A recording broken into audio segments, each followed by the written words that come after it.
Class 12th का हम लोग दूसरा बुक का पहला पार्ट कल किए थे, जिसमें हम लोग का उसमें पहला पार्ट खत्म हो गया है और आज वहां से हम लोग जहां पर वहां छोड़े थे उस क्लास में उसका हम लोग दूसरा पार्ट करने वाले हैं। यहाँ देखिए, हम लोग कल ही इसका हेडिंग दिए थे, विभाजन के परिणाम। विभाजन के परिणाम कल हेडिंग दे दिया गया था और यहाँ से हम लोग स्टार्ट कर रहे हैं। देखिए, हम लोग का जब देश आजाद हुआ उसी समय विभाजन का सामना करना पड़ा। विभाजन का सामना करना पड़ा और विभाजन जब हुआ तो विभाजन होने के पहले ही हमारे देश में दंगे भड़क गए और इतना बड़ा दंगा भड़का कि जो पाकिस्तान में हिंदू लोग थे उनको वहां से मारकर भगाया जाने लगा और जो यहाँ पर मुस्लिम थे इनको यहाँ से भी मारकर भगाया जाने लगा। तो वहां पर जब विभाजन हो गया तो विभाजन का परिणाम क्या आया उसको हम लोग लाइन बाय लाइन देखेंगे। विभाजन का परिणाम में पहला लाइन है कि लोगों को मजबूरन अपना घर छोड़कर सीमा पार जाना पड़ा। ऐसा हुआ कि जो लोग पाकिस्तान में हिंदू थे उन लोगों को मजबूरन वहां से छोड़कर और भारत आना पड़ा। उनका सारा संपत्ति जो भी जमीन जायदाद था सब वहीं पर रह गया और उनको जान बचाकर भारत आना पड़ा। दूसरा पॉइंट है, बड़े स्तर पर हिंसा का शिकार होना पड़ा। जातिगत धार्मिक विभाजन के कारण बहुत बड़ा हिस्सा पर हम लोगों को बहुत बड़ा स्तर पर हिंसा हुआ, जिसमें बहुत सारे लोग इसके चपेट में आ गए और बहुत सारे लोग को अपना जान गंवानी पड़ी। अमृतसर और कोलकाता में सांप्रदायिक दंगे हुए। याद रखिएगा, अमृतसर और कोलकाता, आपका एनसीईआरटी में लिखा हुआ है, हम लोगों का एनसीईआरटी बुक में लिखा हुआ है कि अमृतसर और कोलकाता में बहुत ज्यादा सांप्रदायिक दंगे हुए थे। सांप्रदायिक मतलब ये होता है धार्मिक रूप से हिंदू मुस्लिम करके ऐसे हुआ था। 4 नंबर में है, लोगों को मजबूरन शरणार्थी शिविर में रहना पड़ा। ऐसा हुआ कि जो लोग अमीर थे जिनके पास सब कुछ था उन लोगों को भी दूसरे देश में जाकर और शरणार्थी शिविर में रहना पड़ा, अपना सब कुछ छोड़कर और दूसरे जगह पर जाकर कैंप में रहना पड़ा। औरतों को अगवा किया गया तथा जबरन शादी करनी पड़ी, धर्म बदलना पड़ा। ये सबसे ज्यादा दुख की बात है, क्योंकि उस समय सबसे ज्यादा अगर किसी पर अत्याचार हुआ था तो औरत पर हुआ था। औरत को क्या करना पड़ा कि औरत को अगवा किया गया। ऐसा होता था कि आते थे लोग, घर में घुसते थे और औरत को जबरन उठा कर ले जाते थे और ले जाकर उनसे शादी कर लेते थे और उनका धर्म बदलवा देते थे। ये बहुत बड़ी दुख की बात है हमारे देश के लिए। और 6 नंबर में है, कई मामलों में लोगों ने परिवार की इज्जत बचाने के लिए खुद बहू बेटियों को जान से मारना पड़ा। देखिए, यहाँ तक मतलब दुख इतना बढ़ गया था कि लोग अपने घर की औरतों को, अपने बहू बेटियों को खुद अपने हाथों से इज्जत बचाने के लिए मारना पड़ रहा था। ये बहुत बड़ा दुख की बात है कि अपने घर के बहू बेटी को अपने खुद से मारना, इससे बड़ा दुख की बात कुछ नहीं है। जब दंगा फैला तो उसमें लोगों ने ये यहाँ तक भी की अपनी इज्जत बचाने के लिए। वित्तीय संपदा के साथ साथ टेबल, कुर्सी, टाइपराइटर और पुलिस का भी बंटवारे हुए। जब देश का बंटवारा हुआ तो इसमें हर चीज का बंटवारा हुआ, हर चीज का, टेबल तक का बंटवारा हुआ, टेबल कुर्सी टाइपराइटर तक का भी बंटवारा हुआ, छोटा से छोटा लेवल तक बंटवारा हो गया। इस सांप्रदायिक दंगे में 80 लाख लोगों को घर छोड़कर उनको सीमा पार आना पड़ा, जिसमें 5 से 10 लाख लोगों ने अपनी जान गंवाई। ऐसा हुआ कि 80 लाख लोगों को छोड़कर, अपना देश छोड़कर सीमा पार दूसरे देश में, हम लोगों के देश में आना पड़ा, जिसमें से 5 से 10 लाख लोगों को अपनी जान गंवानी पड़ी। यहाँ तक हम लोगों को करना पड़ा जब देश का विभाजन हुआ, और देश के विभाजन का ये बहुत बड़ा दुखद पॉइंट था, इसको आप लोग याद रखिएगा। और इसके बाद हम लोग, हाँ, इसको आप लोग एक बार स्क्रीनशॉट ले लीजिए और इसको लिख लीजिएगा, इसको लिखना बहुत ज़्यादा जरूरी है। देखिए, अगला हेडिंग हमारा है रजवाड़ों का भारत में विलय। अगला हेडिंग रजवाड़ों का भारत में विलय। सुनिए, इसमें क्या है, स्वतंत्रता प्राप्ति के पहले भारत दो भागों में बटा हुआ था। जब देश आजाद नहीं हुआ था उसके पहले भारत दो भाग में बटा हुआ था। एक था ब्रिटिश भारत एवं एक था देसी रियासत। याद रखिएगा, एक ब्रिटिश भारत था एवं एक देसी रियासत था। जिस पर अंग्रेज का कब्जा था उसे ब्रिटिश रियासत कहा जाता था, और जिस पर अंग्रेज का कब्जा नहीं था उसे देसी रियासत कहा जाता था। तो इन देसी रियासतों की संख्या लगभग 565 थी। ये बहुत ज्यादा था, देसी रियासत 565 था।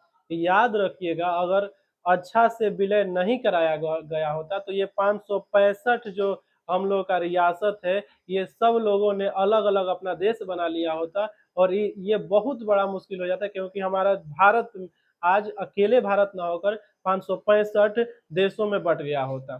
तो देखिए, इसमें क्या होता है कि रियासतों के शासकों को मनाने समझाने में सरदार पटेल, अब देखिए, जो रियासत के सरदार रहे होंगे उस समय, उन लोगों को मनाने समझाने में सबसे अहम भूमिका किसी ने निभाया था, तो वो थे हमारे सरदार वल्लभ भाई पटेल। उनको सरदार पटेल भी लिखा जाता है, उनका नाम सरदार वल्लभ भाई पटेल भी लिखा जाता है। वो देश के आजाद भारत के प्रथम गृह मंत्री थे। सरदार वल्लभ भाई पटेल प्रथम गृह मंत्री थे, और 565 रियासतों के सरदारों को मिलाने मनाने समझाने में बहुत अहम भूमिका निभाई थी। इसको देखिए, लिखा जाता है ऐतिहासिक भूमिका निभाई। ऐतिहासिक भूमिका यानी बहुत जोर शोर से लगकर उनको भारत में मिलाए थे, और अधिकतर राजवाड़ों को उन्होंने भारतीय संघ में शामिल होने के लिए राजी किया था। अधिकतर मतलब लगभग को भारत में शामिल होने के लिए शामिल करवा दिए थे। इसके बाद हमारा अगला हेडिंग आता है राजवाड़ों के विलय में समस्या। अब जो भी रजवाड़े थे, कुछ रजवाड़े तो प्रेम से भारत में मिलना चाहते थे, कुछ का तो मन था कि हम पाकिस्तान में मिल जाए, लेकिन कुछ का ये भी मन था कि हम स्वतंत्र रहें, और स्वतंत्र रहना एक मुश्किल था, क्योंकि स्वतंत्र बीच में अगर पूरे चारों हर तरफ से भारत हो जाए और बीच में एक दूसरा देश हो जाए, तो ये भारत के लिए भी बहुत बुरा होता और उन लोगों के लिए भी बहुत बुरा होता। तो देखिए, इसमें बहुत सारे समस्या का सामना करना पड़ा, जैसे कि आजादी के तुरंत पहले अंग्रेजों ने कहा कि भारत ब्रिटिश प्रभुत्व से आजाद होने जा रहा है। अंग्रेज अनाउंसमेंट किया कि अब भारत ब्रिटिश सरकार के हाथ से आजाद होने जा रहा है, अब भारत आजाद हो जाएगा। इससे और आगे का कहा कि ऐसे में राजवाड़ भी आजाद हो जाएंगे। वो बोले कि ऐसा होगा कि जब आजादी मिलेगी तो इसमें राजवाड़ भी आजादी में आजाद हो जाएंगे। वो चाहेंगे तो एक अपना अलग राज्य बना सकते हैं, वे चाहेंगे तो भारत में मिल सकते हैं, और वे चाहेंगे तो पाकिस्तान में भी मिल सकते हैं। तो इनमें भी बहुत सारे ऐसे थे और इनमें बहुत समस्या आई। तो देखिए, इसका लाइन है, आजादी के तुरंत पहले अंग्रेजों ने कहा कि भारत ब्रिटिश प्रभुत्व से आजाद होने जा रहा है। यहाँ तो किया, ऐसे में रजवाड़ों भी आजाद कर दिए जाएंगे। ये अंग्रेज जब ब्रिटिश सरकार आजाद किया तो ये सब अपना तथ्य दिया था।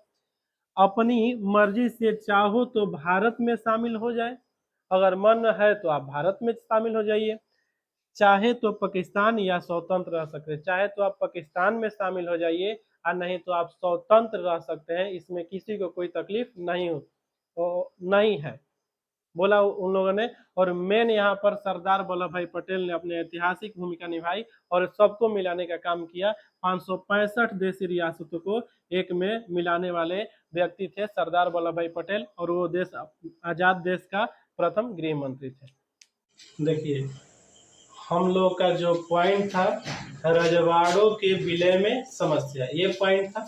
इसमें हम लोग पढ़ रहे थे, पहला पॉइंट था अंग्रेज ने जब भारत को आजाद किया तो बोल दिया कि अंग्रेज के जितने भी रजवाड़े हैं वो चाहे तो भारत में रहें, वे चाहे तो पाकिस्तान में चले जाए, और वे चाहे तो स्वतंत्र रह सकते हैं, क्योंकि हम लोगों ने भारत को आजाद करने वाले हैं। वो पहले ही अनाउंसमेंट कर दिए।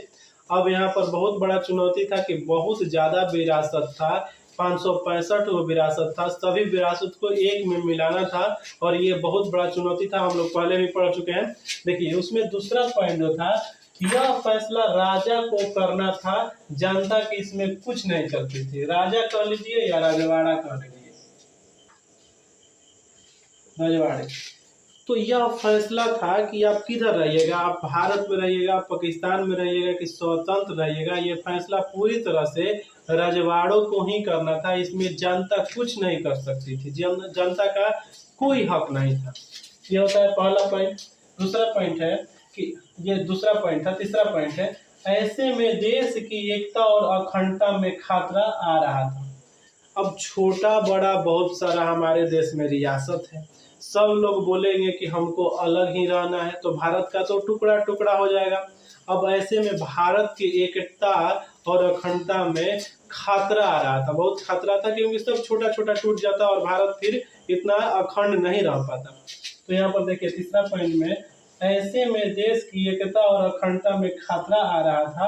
अगर रजवाड़े अलग होने की मांग करते हैं तो न जाने देश के कितने टुकड़े हो जाएंगे।